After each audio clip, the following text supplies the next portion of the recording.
Groene is uitgeroepen tot leukste dorp van Zeeland. Giel Belen maakte dat vanochtend in zijn radio-uitzending bekend. Wij namen een kijkje.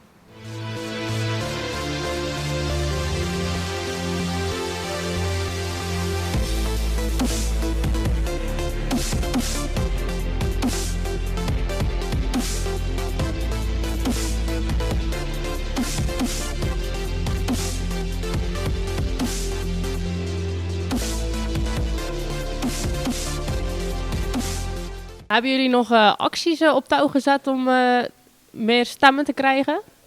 Ja, Facebook constant posten van een mooi programma niet een poster gemaakt. Met, dat je moet stemmen en tot wanneer en dan constant delen, naar iedereen toesturen. Naar bedrijven ook mailtjes gestuurd naar de gemeente, grote bedrijven om te laten stemmen. Dus. We hebben flyers gemaakt, die hebben we bij de verschillende horecagelegenheden en bedrijven opgehangen. En ook 2 grote posters aan de welkomstborden van het dorp gehangen. En hoe ging het er hier vanmorgen aan toe? Nou, het café heeft om 6:30 nog nooit zo vol gezeten, denk ik.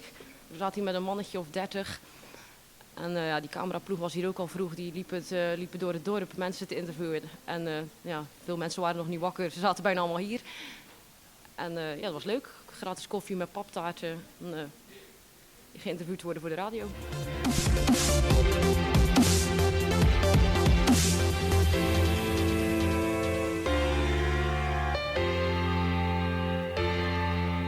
Hadden jullie verwacht dat Groene zou winnen?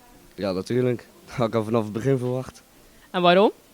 Het is gewoon een geweldig dorp, hè. Als je kijkt naar het strand. Het is gewoon het mooiste strand van Nederland. En wat vind je de mooiste dingen in Groene? Ik vind de markt het mooist. De voetbal. Goeze duintjes, het strand. Ja, noem maar op. Groene is eigenlijk in omstreken alles is toch wel mooi. En wat vind jij het mooiste Groene? Vooral de sfeer van alle burgers die elkaar kennen. Gewoon. Iedereen kent elkaar en iedereen deed ook leuk mee aan de actie. Iedereen deelde het op Facebook. Het was echt leuk om te zien gewoon. Dat iedereen zich inzette voor Groene.